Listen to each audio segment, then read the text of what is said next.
नमस्कार, स्वदेश एजेंडा देख रहे हैं आप और मैं हूं आपके साथ राखी। क्या उपराष्ट्रपति का इस्तीफा वाकई सिर्फ स्वास्थ्य कारणों से हुआ है या इसके पीछे है कोई गहरी सियासी कहानी?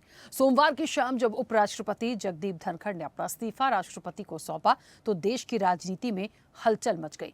विपक्ष सवाल उठा रहा है, तरह तरह के आरोप लगा रहा है तो सत्ता पक्ष हैरान है, लेकिन चुप भी है। क्या ये महज संयोग है कि जिन उपराष्ट्रपति पर विपक्ष महाभियोग लाने की कोशिश कर चुका है वही अब अचानक पद से हट जाते हैं? क्या इस इस्तीफे के पीछे विपक्ष के दबाव की कोई भूमिका है या फिर यह कोई रणनीतिक कदम है जिसके जरिए कोई नई भूमिका तय की जा रही है? आज एजेंडा में इसी पर विस्तार से करेंगे चर्चा। उससे पहले देखिए ये रिपोर्ट।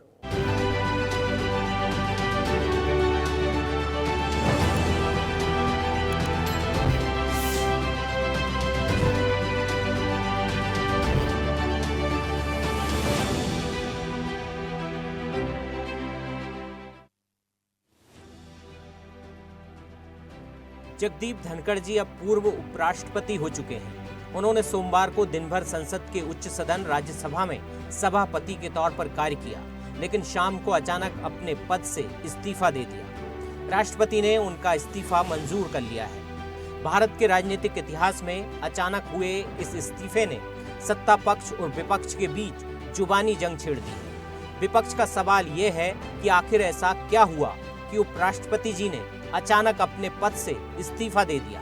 हालांकि उन्होंने राष्ट्रपति को भेजे अपने पत्र में स्वास्थ्य कारणों से इस्तीफा देना बताया है, लेकिन अब पूरे विपक्ष ने इस घटनाक्रम को लेकर सरकार की घेराबंदी शुरू कर दी है। कारण उन्हीं को मालूम, उससे कुछ हमारा लेना देना नहीं।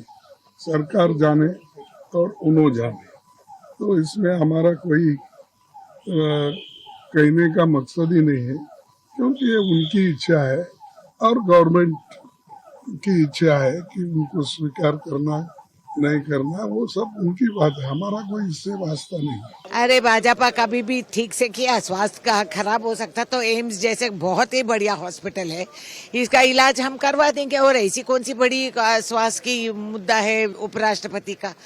वो लंबे जम्बे जाट है, हट्टे कट्टे सब ठीक ठाक है, मगर ये सरकारी बीमारी है, ये अजीब वायरस भाजपा में घूमती रहती है, तो अब आके इनको भी ऐसी लग गई। उपराष्ट्रपति जी का जो इस्तीफा है वो कोई साधारण घटना नहीं है, मैं मानता हूँ। जो कारण दिया है उनकी हेल्थ का, मैं मानने को तैयार नहीं। वो बहुत ही स्वस्थ आदमी है, खुशमिजाज आदमी है, वैसे मैदान छोड़ने वाले आदमी तो नहीं है। हमारे उनसे मतभेद हो सकते हैं, लेकिन मैं उनको जो देखता हूँ वो सहजता से मैदान छोड़ने वाली व्यक्ति नहीं है, वो लड़ने वाले आदमी है। तो ये इसको लेकर अटकलों का बाजार गर्म है। लोग तरह तरह के कयास लगा रहे हैं कि पता नहीं उसके पीछे की क्या वजह है। हालांकि उन्होंने स्वास्थ्य कारणों को का उल्लेख किया है, जबकि वो मीडिया को भी ये बयान दे सकते थे ताकि लोगों के मन से वहम दूर होता, लेकिन मीडिया के सामने भी नहीं आए, सिर्फ लिखित रूप में उन्होंने बयान दिया। तो इसको लेकर जनता चाहती है कि सामने सभी तथ्य आए। आज 1 बजे एक बिजनेस एडवाइजरी कमेटी की उन्होंने मीटिंग कॉल कर रखी थी, फिर जुडिशरी पे भी कोई शायद बड़ा डिसीजन आने वाला था। ऐसे समय में उनका रिजाइन करना, तो जाहिर सी बात है लोग तरह तरह की बातें करेंगे। देखिए, कुछ ना कुछ तो है जिसकी पर्दादारी है, वरना ये एकदम अचानक नहीं हो सकता है कि आप पूरा दिन सदन चलाएं और एकदम कहें कि मेरा स्वास्थ्य खराब हो गया। ऊपर वाला उनको, ईश्वर उनको, अल्लाह उनको अच्छी सेहत दे, यही उम्मीद है, लेकिन ये वजह नहीं हो सकती। कोई ना कोई और वजह है जिसके कारण वो इतना आहत हुए कि उन्होंने इस्तीफा तक देने का मन बना लिया। उधर उपराष्ट्रपति जगदीप धनखड़ जी के इस्तीफे के बाद प्रधानमंत्री नरेंद्र मोदी ने सोशल मीडिया एक्स पर लिखा, श्री जगदीप धनखड़ जी को भारत के उपराष्ट्रपति सहित कई भूमिकाओं में देश की सेवा करने का अवसर मिला है। मैं उनके उत्तम स्वास्थ्य की कामना करता हूँ। बीजेपी और एनडीए के अन्य दलों की तरफ से भी प्रतिक्रिया आई। ज्यादातर सांसदों ने उपराष्ट्रपति पद से अचानक इस्तीफा देने पर आश्चर्य जताया, साथ ही जगदीप धनखड़ जी के अच्छे स्वास्थ्य की कामना की। पक्ष है, उनका काम है बोलना। किसी भी बात को, किसी के स्वास्थ्य का भी मजाक उड़ा सकते हैं, उस पर भी राजनीति कर सकते हैं। मनुष्य के जीवन में आप हेल्दी इंसान को गिर के तुरंत मृत्यु होते हुए भी देखें। कब कौन से पल आदमी बीमार होता है, सुबह क्या है, शाम को क्या, वो नहीं लोग बोलते हैं। अभी तो बात कर रहे थे तो ऐसा नहीं है, उनको डॉक्टर ने कहा है कि भाई you need to rest, if somebody wants to rest, उस पर भी राजनीति। किसी का शरीर गवाह नहीं कर रहा है, डॉक्टर ने कहा होगा, कोई रिपोर्ट आई होगी, कोई मेडिकल जांच हुई होगी, डॉक्टर ने कहा होगा just take care, you need to rest, so somebody is resting. अब उस पर भी आप राजनीति कर रहे हैं, मतलब हद हो गई। राजनीति का लेवल दिन ब दिन नीचे गिरता जा रहा है। धनखड़ साहब ने अपने हेल्थ ग्राउंड्स के कारण रेसिग्नेशन दिए हैं। वो एक वरिष्ठ नेता है और गवर्नर के रूप में भी उन्होंने अच्छे काम किए थे। आई विश धनखड़ साहब the very best of health and wish him a long life. देखिए, माननीय उपराष्ट्रपति जी का इस्तीफा एक तरीके से हम सभी के लिए, चाहे हमारी सरकार हो या विपक्ष के साथी हो, सभी के लिए शॉकिंग है, सरप्राइजिंग है। किसी को भी जानकारी नहीं थी, अचानक ही सबको ऐसी जानकारी मिली, क्योंकि कल संसद के पहले दिन भी राज्यसभा का पूरा संचालन उन्होंने कार्रवाई का किया, तो ऐसे में अप्रत्याशित है। लेकिन साथ में उन्होंने जो कारण दिया है वो सही भी प्रतीत होता है, क्योंकि पिछले कई बार ऐसी घटनाएं हुई जब हमने देखा कि उनके स्वास्थ्य की समस्या हुई, तो मुझे ऐसा लगता है कि स्वास्थ्य के चलते ही उन्होंने ये कदम उठाया है। और मैं इतना ही कहूंगी कि उन्हें शुभकामनाएं हैं, वो स्वस्थ हों और हम सब उनके अच्छे स्वास्थ्य की कामना करते हैं। जगदीप धनखड़ जी ने अपने इस्तीफे में स्वास्थ्य कारणों का उल्लेख किया है। हाल ही में उनकी सार्वजनिक उपस्थिति सीमित हो गई थी और यह भी चर्चा चल रही थी कि वे कुछ समय से स्वास्थ्य संबंधी चुनौतियों से जूझ रहे थे। इस कारण से ही उन्होंने पद छोड़ने का फैसला लिया हो। हालांकि राजनीतिक गलियारों में उनके इस्तीफा देने के पीछे कई कयास लगाए जा रहे हैं। पहला, राजनीतिक परिस्थितियां और दबाव। राजनीतिक गलियारों में यह भी चर्चा है कि उपराष्ट्रपति के रूप में उनकी भूमिका में कुछ सीमाएं थी। हालिया घटनाक्रमों से वे असहज महसूस कर रहे थे। सदन में लगातार विपक्ष और सत्ता पक्ष के टकराव ने उनकी भूमिका को कठिन बना दिया था। दूसरा, व्यक्तिगत कारण या पारिवारिक प्राथमिकताएं। संभव है कि लंबे सार्वजनिक जीवन के बाद उन्होंने अब व्यक्तिगत और पारिवारिक जीवन को प्राथमिकता देने का निर्णय लिया हो। यह भी एक कारण हो सकता है जिसे सार्वजनिक तौर पर स्पष्ट नहीं किया गया। तीसरा, भविष्य की कोई नई भूमिका। कुछ राजनीतिक विश्लेषक यह भी कयास लगा रहे हैं कि इस्तीफा किसी नई जिम्मेदारी या राजनीतिक भूमिका के लिए रास्ता बनाने की दिशा में हो सकता है। हालांकि इस संबंध में अभी कोई आधिकारिक संकेत नहीं मिला है। चौथा, विपक्ष लाया था महाभियोग प्रस्ताव। देश में 72 साल के संसदीय लोकतंत्र के इतिहास में धनखड़ पहले ऐसे राज्यसभा के सभापति और उपराष्ट्रपति रहे जिनके खिलाफ महाभियोग प्रस्ताव लाया गया था। हालांकि ये खारिज हो गया था। क्या ये भी एक कारण रहा है? लेकिन यहाँ सवाल ये भी है कि ये मामला 2024 का था। पांचवा, विपक्ष का पक्षपात का आरोप लगाना। विपक्ष जगदीप धनखड़ जी पर पक्षपात का आरोप भी लगाता रहा है। विपक्ष का दावा था कि वह सिर्फ विपक्ष की आवाज व उनके सांसदों द्वारा उठाए गए सवालों को दबाते हैं। क्या इस्तीफे का ये भी कारण है? विपक्ष के आरोप और सवाल अपनी जगह है, लेकिन 74 वर्षीय जगदीप धनखड़ जी का कार्यकाल 10 अगस्त 2027 तक था। उससे पहले उनके इस्तीफे ने देश की राजनीति में हलचल मचा दी। अब सियासी गलियारों में इससे जुड़ी कई अटकलें लग रही हैं। क्या ये केवल स्वास्थ्य का मामला है या इसके पीछे कोई बड़ी राजनीतिक रणनीति छिपी है? इसका जवाब आने वाले वक्त में जरूर सामने आएगा। विजय नंदन, स्वदेश न्यूज।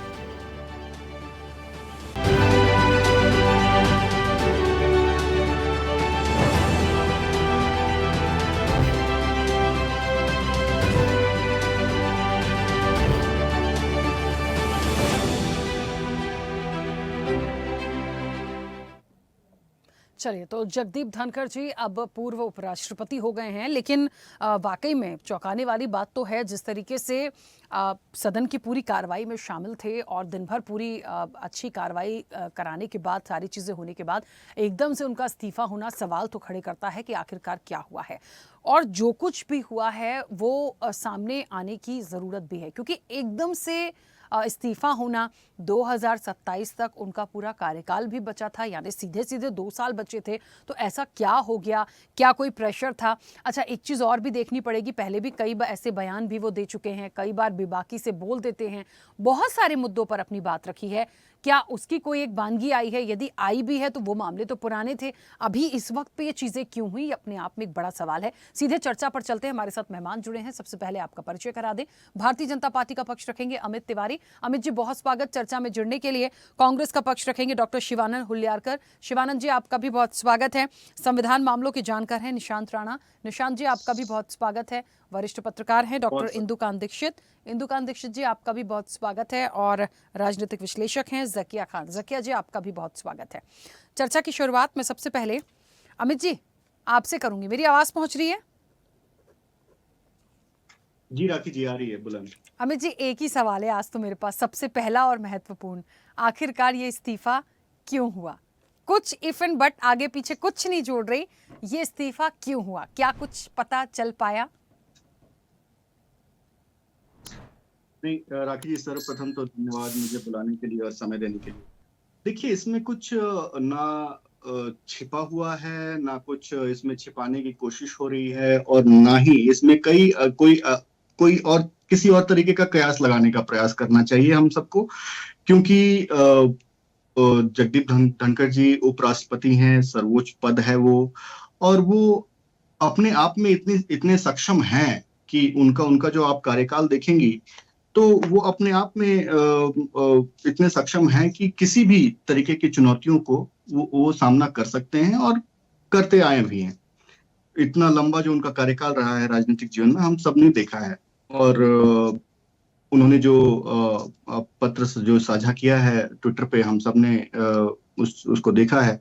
स्वास्थ्य कारणों का हवाला दिया है उन्होंने, जो कि हमें उसका सम्मान करना चाहिए। उनकी अगर स्वास्थ्य की खराब है तो हम सब उनके जल्दी स्वास्थ्य लाभ हो उनको, इसकी कामना करते हैं। और प्रधानमंत्री जी ने भी इसी चीज का जिक्र करते हुए है, हम ज्यादा इस विषय पर उन्होंने नहीं किया। उन्होंने प्रार्थना की कि वो जल्द स्वास्थ्य लाभ करें और जल्दी से स्वस्थ हों। तो निश्चित तौर पे हम सबको इस चीज का सम्मान करना चाहिए, सभी को उनको एक स्पेस देना चाहिए, ताकि वो इस तरीके का कयास ना लगाते हुए। देखिए, राजनीतिक दलों को मुझे चाहिए, मेरा ये मानना है कि इस मुद्दे पर कम से कम राजनीति को दूर रखना चाहिए था। वो उपराष्ट्रपति हैं, उनके सम्मान में कम से कम आप अगर कुछ मतलब उनके स्वास्थ्य लाभ के लिए दुआ कर सकते थे, उनको प्रेयर्स कर सकते थे, लेकिन इस तरीके की राजनीतिक मेरे ख्याल से उचित नहीं है। इसका सम्मान होना चाहिए उनके डिसीजन का, और हम सबको उनके लंबी आयु के लिए कामना करनी चाहिए। जी चलिए, वापस आऊंगी। अभी कोई किसी भी सवाल पर क्रॉस नहीं होगा, क्योंकि सभी लोगों की प्रतिक्रिया आ जाए, क्या एक बात निकल कर आती है। शिवानंद जी, जी राखी जी, क्यों चले गए जगदीप धनखड़ जी? क्यों? अब इतना अच्छा सब कुछ चल रहा था, हालांकि लड़ाई झगड़े बहुत हो रहे थे। मुझे तो इसलिए भी थोड़ा शॉकिंग लगा क्योंकि उस दिन हमारी डिबेट भी थी और मैंने तो देखा किस तरीके से होल्ड कर रहे थे, किस तरीके से चीज़ों को कर रहे थे, और बिल्कुल उम्मीद नहीं थी कि देर रात तक मतलब ये बात आ गई कि उनका अब रेजिग्नेशन हो गया, मतलब उन्होंने इस्तीफा दे दिया। क्यों? ऐसी क्या अचानक से बात हो गई? कुछ ही देर में कुछ तो हुआ है, कुछ तो हुआ है। अब क्या हो सकता है, बताइए। राखी जी, जो भी आदरणीय देश के वाइस प्रेसिडेंट जगदीश धनखड़ साहब का उनका स्वास्थ्य का रीजन दे के अगर रिजाइन दिया, ऐसा बोल रहे, मेरे पास जो जानकारी है ये दुखद घटना है और मैं निंदा करना चाहता हूँ। उनको धमकी दिए कि तुम रिजाइन दे दो, नहीं तो हम लोग सब एनडीए सब साथ में एमपी बन के एमपी महाभियोग लेके आके आपको हटा देंगे। उधर धनखड़ साहब हिल गए। हिलने के बाद उन्होंने राष्ट्रपति जी का अपॉइंटमेंट लिया, प्रेसिडेंट का, और जाके मिला। उतने में लेटर भी रेडी था। एक्चुअली रात को वो डिनर के लिए ज्योतिराज सिंधिया जी के घर पे जाने वाले थे, लेकिन उसके पहले ही एक फोन घंटी बज गया कि उधर आपको रिजाइन देना है। अगर रिजाइन नहीं दिया तो बातों बातों में बोल दिया कि एनडीए का पूरी एमपी आपके अगेंस्ट में हम महायोग लेके आके आपको हटा देंगे। दूसरी बात क्या हुआ है कि जगदीश धनखड़ साहब और आदरणीय देश के प्राइम मिनिस्टर नरेंद्र मोदी जी दोनों में आजकल टकराव बहुत जोर से चल रहा था। जब अमेरिका का वाइस प्रेसिडेंट आए थे इंडिया में डिनर के लिए, और उस टाइम नरेंद्र मोदी जी और उपराष्ट्रपति जो अमेरिका के आए थे उनके साथ डिनर के लिए जगदीश धनखड़ को किनारा किया था। तब से इन दोनों में टकराव चालू था। उसके बाद जगदीश धनखड़ ने, मेरे पास जो जानकारी है, अमर अकबर अंतनी, सुब्रमण्यम स्वामी, जम्मू कश्मीर एक्स गवर्नर मलिक साहब और जगदीश धनखड़ साहब, ये तीनों भी खास दोस्ती है। और ये बीजेपी से नहीं, डायरेक्टली वो आए हुए लोग हैं, बहुत ब्रिलियंट लोग हैं। तो इन दोनों में सुब्रमण्यम स्वामी जिस तरह से स्टेटमेंट कर रहे हैं, इसके पीछे जगदीश धनखड़ साहब रहेंगे करके ये ख्याल लेके आए थे पहले से, और उनके ऊपर ज्यादा ध्यान भी रखे थे। जगदीश धनखड़ के घर पे अपोजिशन लीडर को सबको चाय पीने के लिए मल्लिकार्जुन खड़गे जी हो, जयराम रमेश जी हो, या अखिलेश यादव जी हो, या कोई भी अपोजिशन को उन्होंने मिलना जुलना चालू रखा था। तो नरेंद्र मोदी जी उसी टाइम में उनको धमकाना वगैरह चालू हुआ था, लेकिन वो डरने वाला नहीं। वो सुप्रीम कोर्ट, हाई कोर्ट और राजस्थान के बहुत तगड़ा नेता है और बहुत ही डाउन टू अर्थ से आया है और बहुत फाइटर। उन्होंने खुद ही बोला था कि मैं मशीन लगा के मैं फी लेता था नोटों की बंडल, मेरा इतना प्रैक्टिस अच्छा था और मैं अच्छा काम करता था।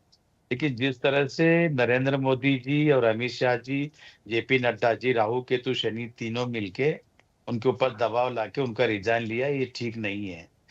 खुद नरेंद्र मोदी जी रिजाइन देना चाहिए। और नरेंद्र मोदी के जो केंद्र सरकार है वो ठीक नहीं चल रहे, उसमें जगदीश धनखड़ साहब, अपोजिशन लीडर मल्लिकार्जुन खड़गे जी ने जो नोटिस निकाला था, नोटिस एक्सेप्ट किया। उसमें राखी जी, जस्टिस वर्मा साहब का महायोग का था, पहलगाम का था, सिंदूर ऑपरेशन का था। जगदीश धनखड़ साहब ने एक्सेप्ट किया नोटिस। उधर से ही जेपी नड्डा ने बोला कि मेरा आदेश है वो रिकॉर्ड में मत ले लो और मेरा रिकॉर्ड में ले लो। उधर उनका इंसल्ट हुआ और वो दोनों में पहले से ही टकराव था। वो टकराव का ये रिजाइन है। मेरे जानकारी से जो जानकारी आया है मेरे पास, महाराष्ट्र के बहुत बड़ा नेता, इंडिया गठबंधन का आदरणीय शरद पवार जी, उनको वाइस प्रेसिडेंट बना के आगे जाके उनको प्रेसिडेंट बनाने का प्लान चल रहे हैं। दूसरी बात, अभी जो और एक जानकारी ऐड हो गया है कि नीतीश कुमार जी का स्वास्थ्य ठीक नहीं चल रहा है, उनको भी वाइस प्रेसिडेंट बनाने का प्रयास है। खुद नीतीश कुमार जी और उनके जो बिहार के डिप्टी सीएम है, वो दोनों मिलके आए थे, लेकिन मोदी साहब नहीं मिले थे। और इन्होंने किसी भी हालत में लोकसभा या राज्यसभा चलाने का नहीं देना है।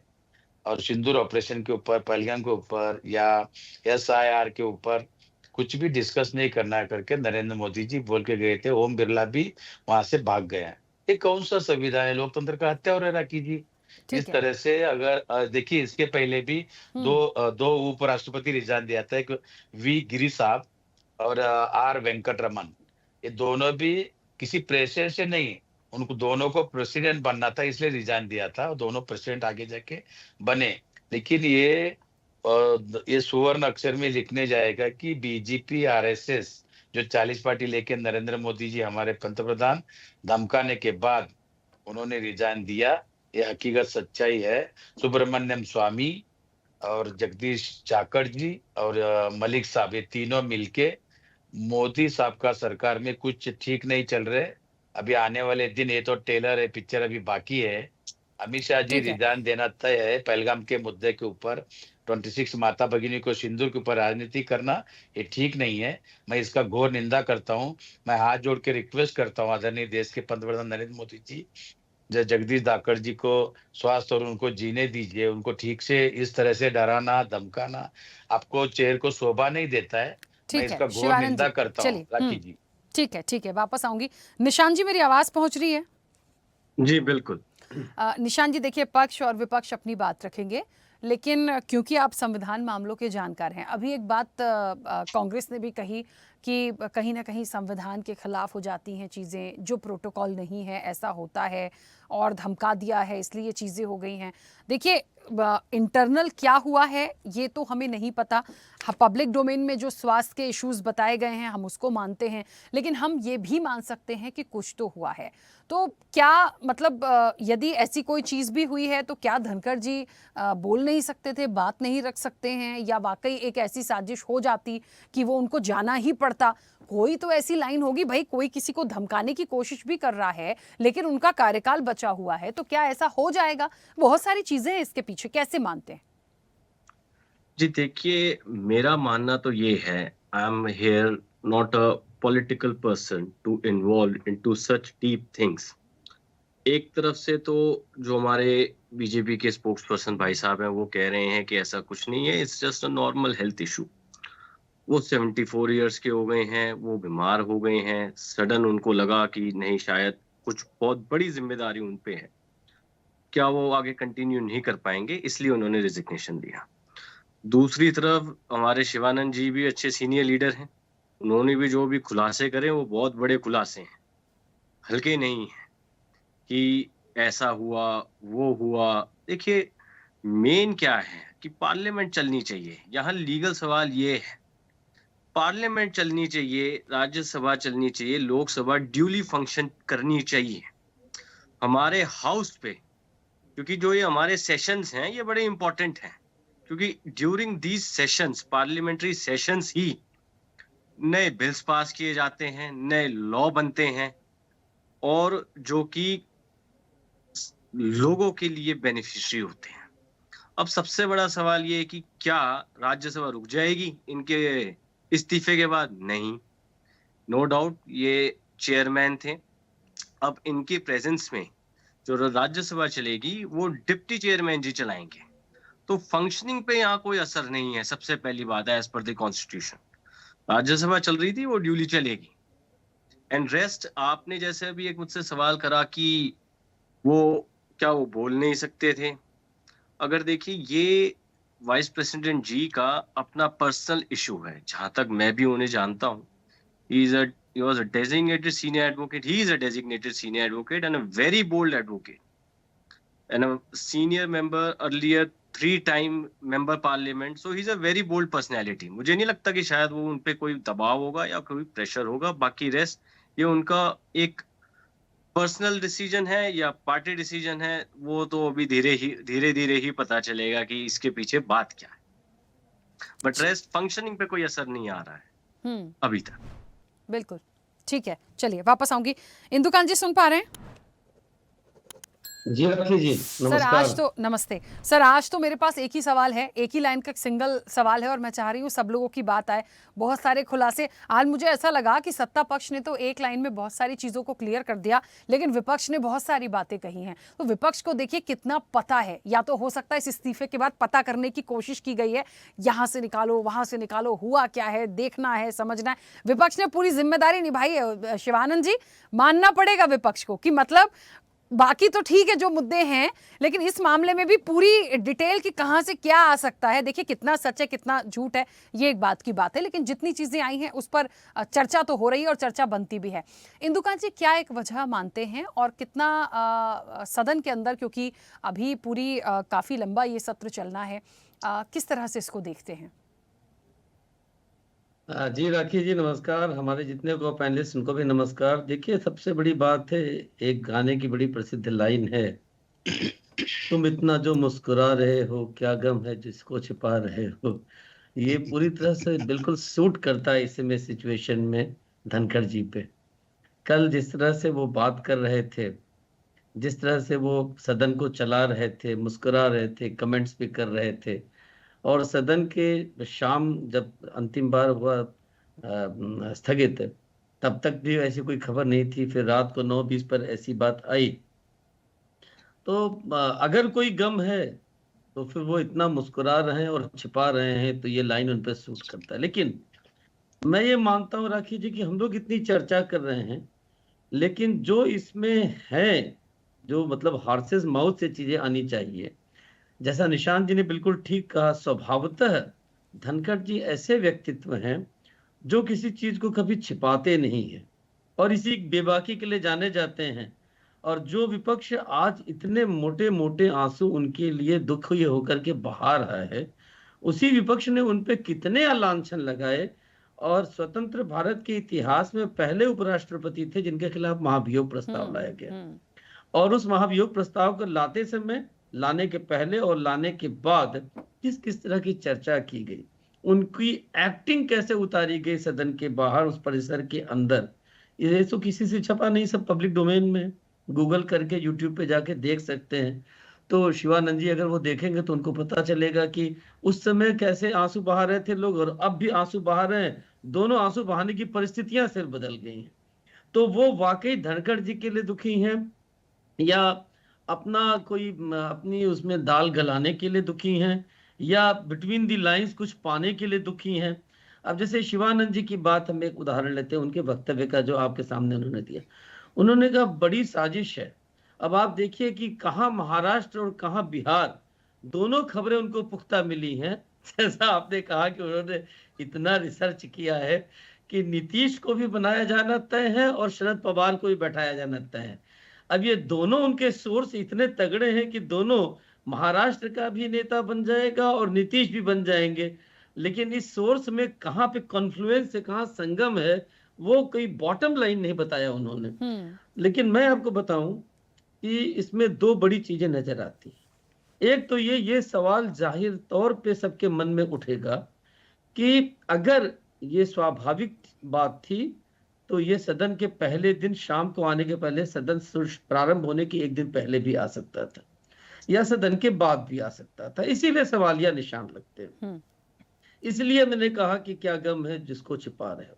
लेकिन जो उनका स्वभाव है वो छिपाने के आदी नहीं। अगर आप उनको, मैंने उनकी पब्लिक लाइफ को कायदे से ऑब्जर्व किया है, क्रमशः जब वो गवर्नर थे वेस्ट बंगाल के, उसके पहले वो उतनी चर्चा में रहते नहीं थे, मैंने तो खास तौर पे नहीं ध्यान फॉलो किया था उनको। लेकिन आपने देखा कि कैसे वो फाइट करते थे। मतलब लगता था कि it is Mamata versus Jagdeep Dhankhar, और कितनी फाइट होती थी। गवर्नर के खिलाफ आरोप प्रत्यारोप हर जगह पहुंच जाते थे। उनके खिलाफ ममता बनर्जी ने प्रदर्शन करवाए, उनके रास्ते रुकवाए, राजभवन के सामने रास्ते ब्लॉक करवा दिए। किस तरह की फाइट होती थी, लेकिन वो कभी रुके क्या? नहीं रुके। फिर राज्यसभा में आए, राज्यसभा में विपक्ष ने उनको क्या क्या नहीं कहा। आपको याद होगा जया बच्चन के साथ उनकी कैसी तीखी नोकझोंक हुई थी और उसको महिला वर्सेस पुरुष का मामला बनाया गया। तो उस समय तो विपक्ष ने उनके साथ कोई एक अक्षर की भी सहानुभूति नहीं रखी। लेकिन आज जब वो गए हैं तो उनके उस इस्तीफे को सिंपली एक कॉन्स्टिट्यूशनल अथॉरिटी थे न स्वीकार करके उस पर जिस तरह के सवालिया निशान जो लोग लगा रहे हैं, जैसे मैंने सबसे पहला बयान देखा जयराम रमेश जी का, फिर देखा कपिल सिब्बल जी का, फिर देखा खड़गे साहब का आज और कल भी। लेकिन खड़गे साहब तो कम से कम एक सीमा में रहे कि भाई उनकी चीजों को मान लेना चाहिए। जो अभी वकील साहब कह रहे थे कि भाई वो संवैधानिक मर्यादा के तहत उन्होंने जो बात की उसको मान लेना चाहिए at the face of it. लेकिन बिटवीन दी लाइंस देखने की कोशिश की कपिल जी ने, जयराम जी ने, कांग्रेस के प्रवक्ता पवन खेड़ा ने, जो लोग एकदम खुलेआम उनके खिलाफ क्या नहीं कहा उन्होंने। तो ये बातें पचती नहीं है जनता को भी कि आप एक फैसले के बाद इतना जल्दी कैसे आप बिल्कुल डायमेट्रिकली अपोजिट पोजीशन ले सकते हैं। हाँ, उनके इस फैसले के पीछे मैं दो कारण देखता हूं। एक ये कि हो सकता है कि सरकार में कोई एक सेटिंग चल रही हो चीजों की। आपने देखा मोहन भागवत जी का बयान आया था कि 75 में सभी को रिटायर होना चाहिए। तो वो उसको लेकर बहुत से लोग ये भी उधेड़बुन में है कि क्या सितंबर में 75 के होंगे प्रधानमंत्री, तो क्या वहां भी बड़ा बदलाव देखने को मिल सकता है। और मैं व्यक्तिगत तौर पर मानता हूं कि चूंकि प्रधानमंत्री नरेंद्र मोदी ने बहुत सारे लोगों को, बड़े बड़े नाम हैं इस उनके 11 साल के कार्यकाल में, 75 साल पे उनको रिटायर किया गया और ये नैतिकता का पैमाना उन्होंने तय किया। तो हमें अंदर से ऐसा लगता है कि 75 में उनको भी जाने की बात उनके मन में कहीं ना कहीं होगी। और जिस तरह से वो धड़ाधड़ कार्यक्रम कर रहे हैं देश विदेश के तमाम, हमें लगता है, लेकिन ये मेरी अपनी व्यक्तिगत सोच है। और 74 के थे धनखड़ साहब, कहीं उसका भी इससे कोई जुड़ाव ना हो। तीसरा, इसी समय आप देखें कि बीजेपी के एक अध्यक्ष की तलाश चल रही है, तो वो भी हमें कहीं न कहीं कनेक्टेड, ये कई चीजें हैं।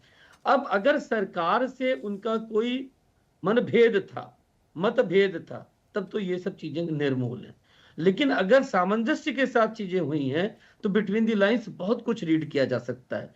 और हमें ऐसा लगता है कि धनखड़ जी के बाद जो इमीडिएट नीतीश कुमार और शरद पवार क्या क्या कह रहे हैं, शिवानंद जी, हमें ऐसा लगता है कि निश्चित तौर पे आरिफ मोहम्मद खान जी को वाइस प्रेसिडेंट बनाए जाने के चांसेस हैं।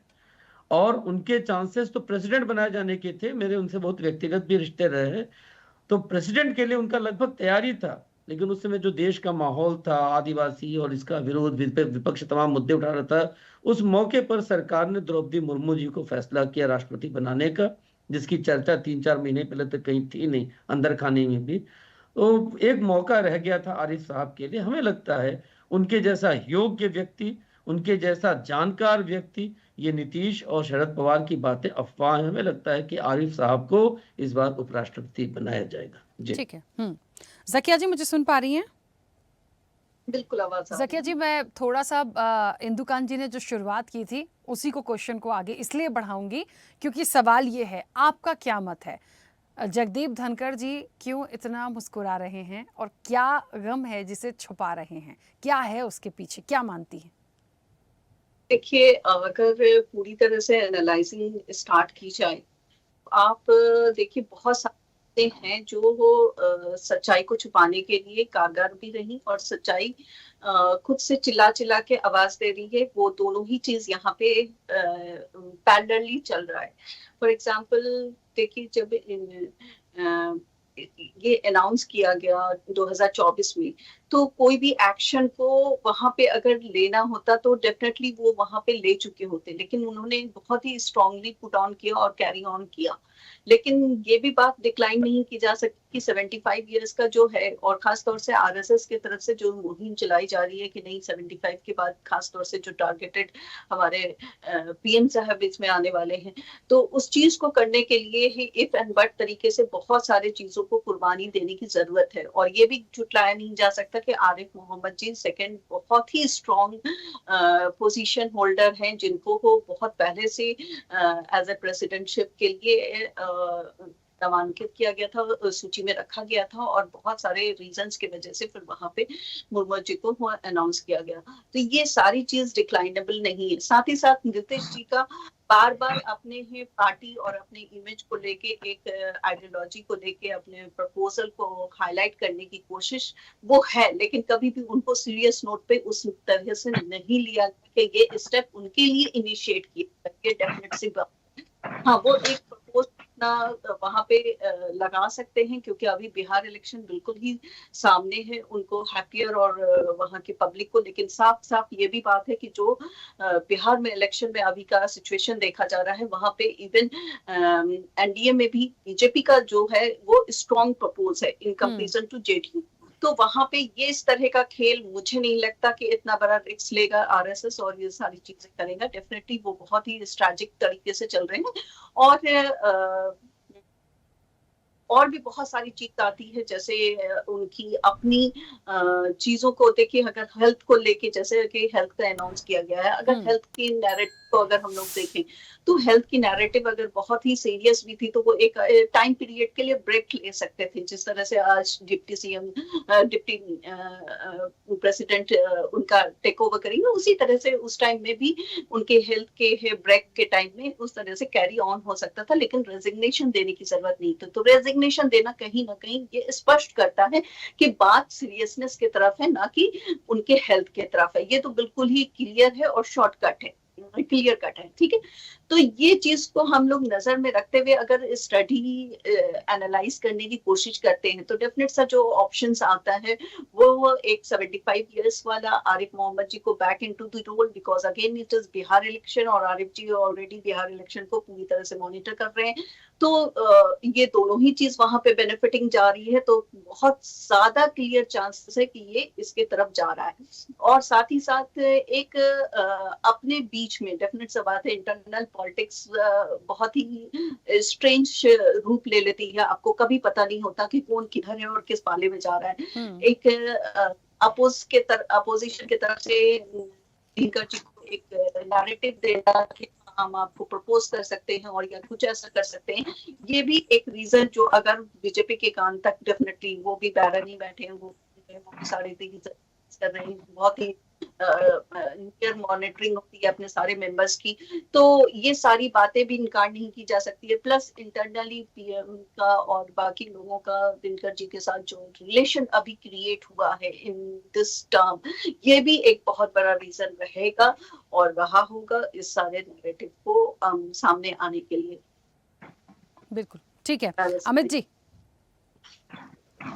जी अमित जी, बहुत सारे लोगों ने बहुत सारी बात बोली है। अब देखिए जो हो गया, अगला कौन होगा सुझाव के तौर पर, या जैसे सब लोगों ने बोला कि ये पर्सन हो सकते हैं, होंगे नहीं होंगे ये भी एक सेकेंडरी है, लेकिन एक बात सभी की बातों से लगी है कि सर कुछ तो है, और यदि ऐसी कोई बात आई है तो वो फिर एक अच्छा मैसेज नहीं देती है, क्योंकि एक उनकी एज को भी देखा जाए, फिर उनका कार्यकाल भी था, माना कि बहुत सारी चीज़ें हैं। विपक्ष को लेके भी बहुत अच्छी इंदु कांत जी ने एक बात बोली कि भाई एक टाइम था जब विपक्ष भी महाभियोग की बात कर रहा था, तो ये देखना पड़ेगा। आज वही विपक्ष ये कह रहा है कि सत्ता पक्ष ने एक ब्लैकमेल करने की कोशिश की या एक प्रेशर पॉलिटिक्स करने की कोशिश की उनके साथ।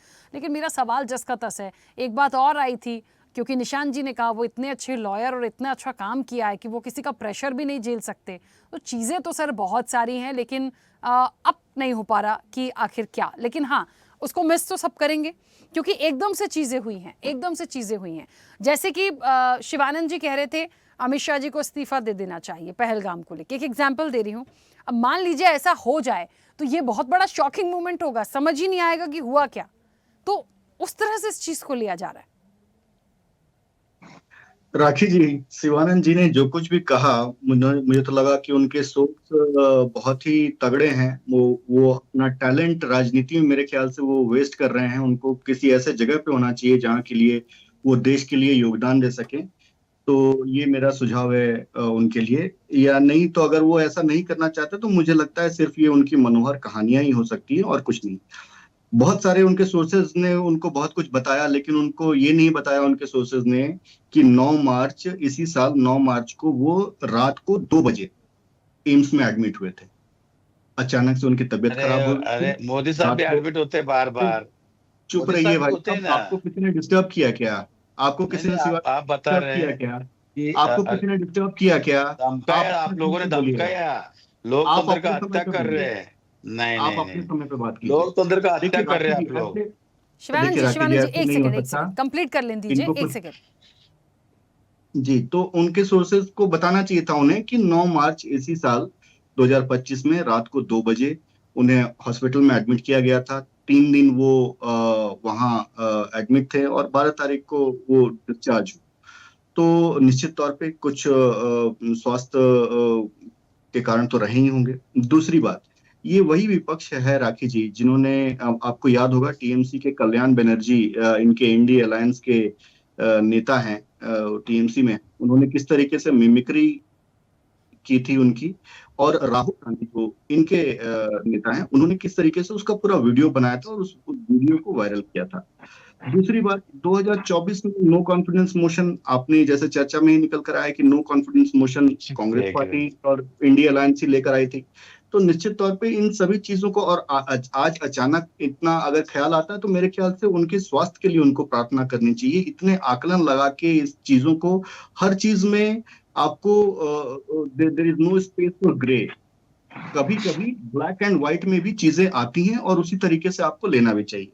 दूसरी बात, इन्होंने कहा कि सिर्फ पूर्व में 2 ही ऐसे इंसिडेंट हुए हैं जहां पर कि वाइस प्रेसिडेंट ने रिजाइन दिया है। ऐसा नहीं है। वीवी गिरी और इन्होंने आर वेंकट रमन का इन्होंने नाम लिया, मैं और 3 नाम ले लेता हूँ। शंकर दयाल शर्मा भी थे, KR नारायण भी थे, भैरव सिंह शेखावत भी थे।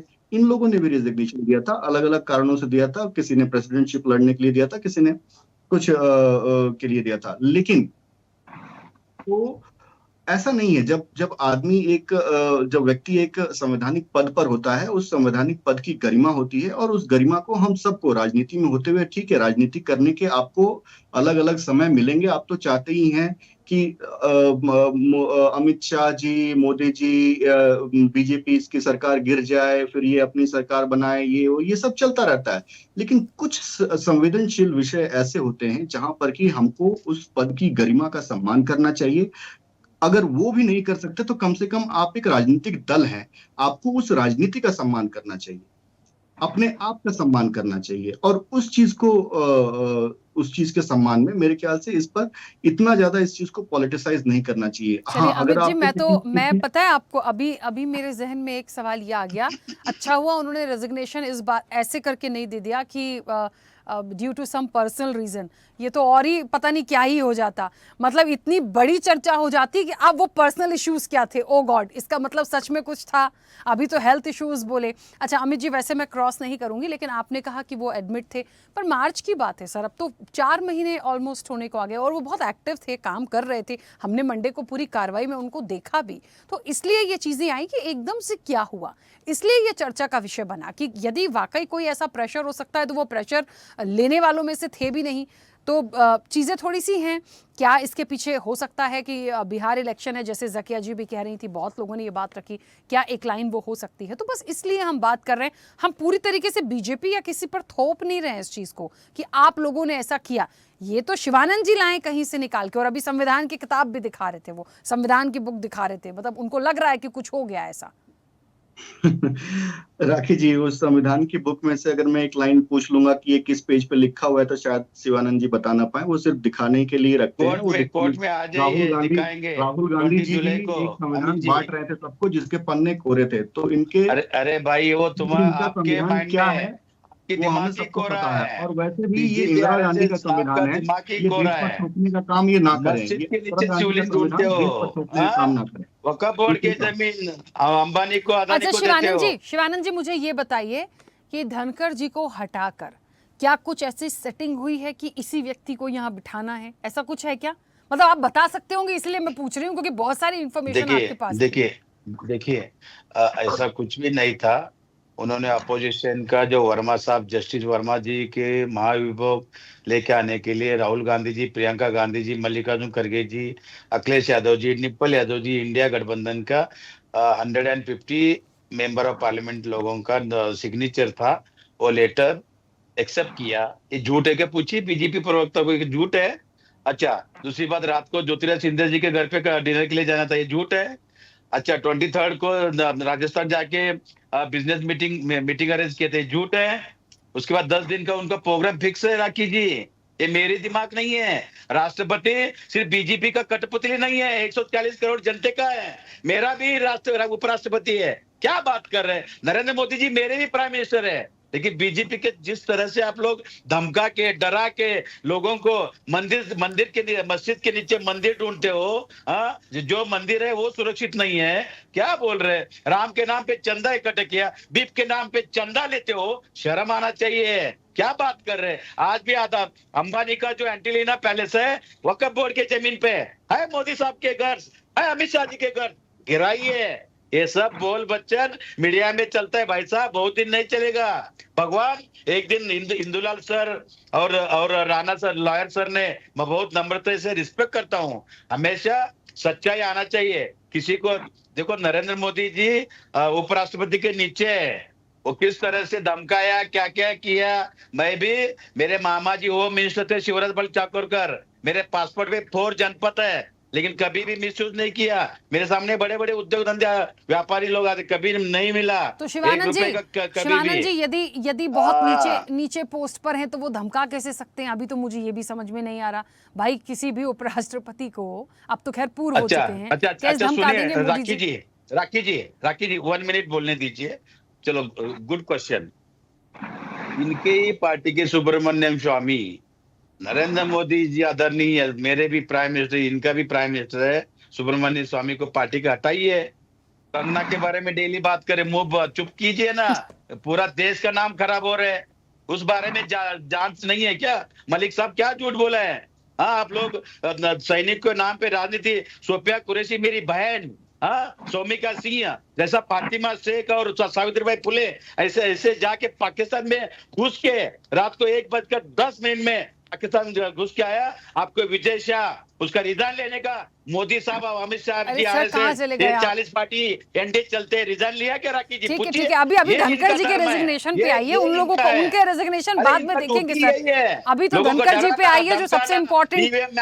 सदन चल रही है सर, कौन कंडक्ट कराएगा, सब कैसे होगा, जिम्मेदारियां क्या उस तरीके से हो पाएंगी, वो चीजें एक्सेप्टेबल होंगी, बहुत सारे क्वेश्चंस हैं। राखी जी बहुत इनका घड़ी भर गया है। अभी मोदी साहब प्लीज छुटकारा दीजिए, हमको 11 साल सुसाइड किए जैसा लग रहा है, प्लीज कुर्सी खाली कीजिए और किसी को बिठाइए। गडकरी साहब भी चलेगा, धनखड़ जी का इस्तीफा हो, आप कह रहे हैं मोदी जी इस्तीफा दे दीजिए, क्या कर रहे हैं sir? Bihar election farmer suicide कर रहे हैं, 2 करोड़ नौकरी क्या हुआ, 15 लाख का क्या हुआ, हिंदू मुस्लिम करना, देश डेवलपमेंट कहाँ हो रहे हैं? ये पहलगाम का सर, मुझे अगली चर्चा ऐसी ना रखनी पड़ेगी, मोदी जी इस्तीफा दे रहे हैं, विपक्ष ने कहा था। शिवानंद जी, बहुत अलग हो जाएगी ये चीजें। राखी जी, अमित जी को पूछिए, बलराम ये जो जगदीश चाकर साहब को कितने बार मिला? मैं 15 बार मिला हूँ, मैं डिनर भी किया हूँ सर के साथ, मैं हूँ, लेकिन कभी भी मिसयूज नहीं किया। मुर्मू साहब को भी मिला हूँ, मेरे भी प्रेसिडेंट है, मेरे भी वाइस प्रेसिडेंट है। मोदी साहब को भी मिला हूँ मैं, मेरे भी प्राइम मिनिस्टर है। लेकिन इस तरह से चैनल पे बैठ के ये गुमराह कर रहे हो, इंदुलाल सर और ये जो जकिया खान मैडम और राणा सर जो बताया, इस सच्चाई से अच्छा सर, मैं 2 मिनट के लिए ऐसे हो गई थी कि पता नहीं आप तीनों को कोड करके कुछ बोलने वाले हैं। इनने तो सब सही बोला, मुझे तो एकदम से ऐसे लगा आप तीनों पे क्वेश्चन मार्क लगाने वाले हो। इन्होंने तो ऐसी कोई बात नहीं करी थी।